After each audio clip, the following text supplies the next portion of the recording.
Now, going over to the political part of the podcast, you have Vivek tweets Twitter files corruption with clip with Elon showing how they coerced the government and worked with the government to censor Americans. Now, this is thanks to the Joe Rogan Experience, in which Elon went on a couple of days ago, and you actually have Vivek's little excerpt or little text before the video. And again, if you have suggestions for picture little software production software, I would greatly appreciate it. Currently using OBS open source software and using one source with the USB camera and trying to think of how I could do it and try a couple different softwares, still have issues. So if you have any suggestions, I would greatly appreciate it. Now, his text before the video from Vivek says, quote, "It's illegal for the government bureaucrats to use carrots and sticks to get tech companies to censor what the government can't censor directly.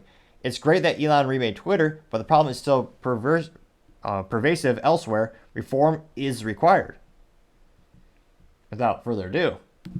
What was that like? Because that, to me, that was the most bizarre, was the Twitter files. When you let Schellenberger and Matt Taibbi and all those guys get in the Twitter, and the response where Matt Taibbi gets audited. I mean, which is just wild. I mean, it's just so blatant and so in your face. Yeah, it's weird. No, I mean, the degree to which, and by the way, Jack didn't really know this, but the degree to which Twitter was simply an arm of the government was not well understood by the public, and it was whatever the official government. I mean, it was like Pravda basically. It's a state publication is the way to think of old Twitter. It's a state publication. And was the justification from their perspective that they are progressive liberals, they have the right intentions, it's important that they stay in power, the progressive liberals stay in government and power, because this is their... There was basically oppression of any views that would even, I would say, be considered middle of the road. But certainly anything on the right. I'm not talking about like far right. I'm just talking mildly right. The people like Republicans were suppressed at 10 times the rate of Democrats. Now that's because old Twitter was fundamentally controlled by the far left. It was like completely controlled by the far left.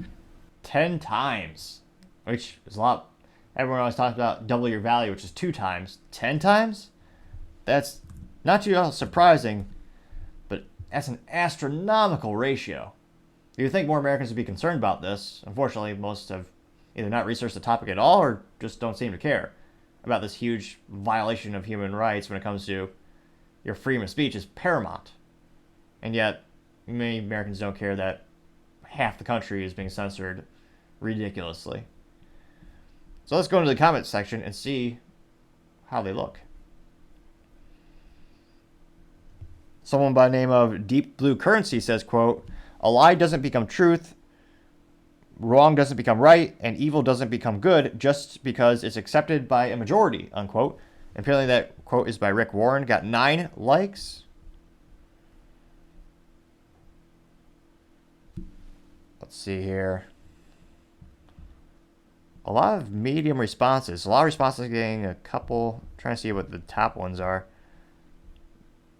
Yeah, interesting enough. Not a huge... You think you get a couple of responses or replies with hundreds of likes, but maybe they're censored. But nevertheless, someone by the name of Alex Laostos, he says, quote, "When you have a medium like X to show the way, the people will begin to flock and leave those other platforms. As long as Elon stands strong in his convictions, the other platforms will either become completely irrelevant or be forced to change how they will behave like legacy media does now, where you are inherently know their bias beforehand," unquote.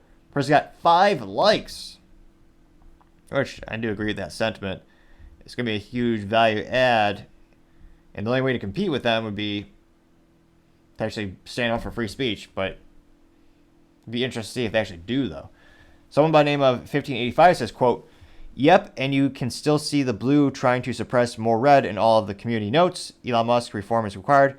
Why do you think YouTube went away from showing counts and dislikes versus likes?" Unquote. Got 6 likes, which, when it comes to the dislike button, I absolutely believe that was politically motivated. I can't help but notice the videos from the White House a couple years back, well, probably still to this day, had the worst dislike ratio ever.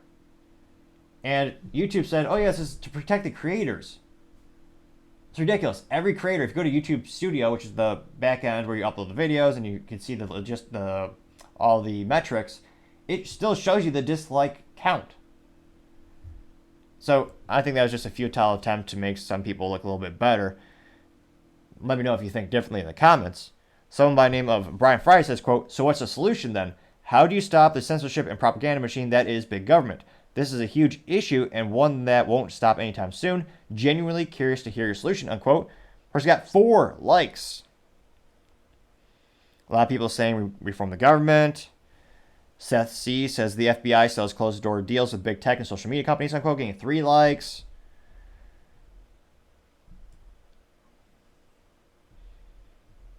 It's one of those instances, a little bit, there's a couple more down here. Someone by the name of Gypsy says, quote, "What about using paid tiers to influence reach on X to amplify those with their money versus those without," unquote, getting 4 likes, which is true. Linda Macarena, I'm just kidding, her name is Yacarino, but I'm sure she does do the Macarena quite well. However, she's famously said it's not freedom of speech, but freedom of reach, which is ridiculous and evil way of just saying we're going to censor the things we don't want censored. So you can tweet about it, but no one's going to see it because we're going to manipulate the feeds of the people who follow you, and it won't be actually being seen or shown or heard. Let's see here.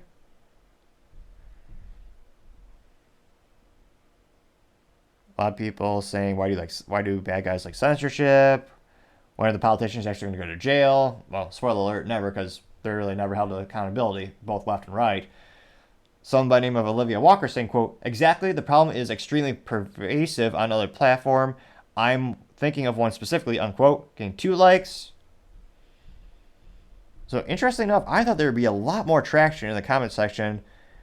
I thought there'd be a lot more interest. Ricardo says, quote, "Vivek, it's illegal." Oh, I guess it's him saying what they would say. So Ricardo says, quote, "Vivek, it's illegal for the government to do. But Joe Biden, hold my Geritol infused beer," unquote. Getting 2 likes. Bert Carney says, quote, "If it's illegal, why hasn't anyone been charged for doing just that? Not one government official has been or will be charged. What's the point of having laws that neither exercised nor enforced," unquote. Getting 9 likes. But, Bert, you do forget, laws are very, very much enforced if you are politically on the right. Just look at all the political corruption these days with people being charged for the same things that people on the left were let off without even a second thought. So the laws do exist and they are enforced, just not equally. Which, again, I'm surprised Republican nominees aren't driving this point home, because people in the middle and people on the left should very much care about that issue, because the shoe will be on the other foot, so to say, someday. One of the biggest guarantees in life, or one of the age-old sayings, is the only guarantee in life is change. So it's one of those instances where the tool you're using against your enemy today will very well, most likely, be used against you tomorrow. Now, I say that even though Republicans, actually don't.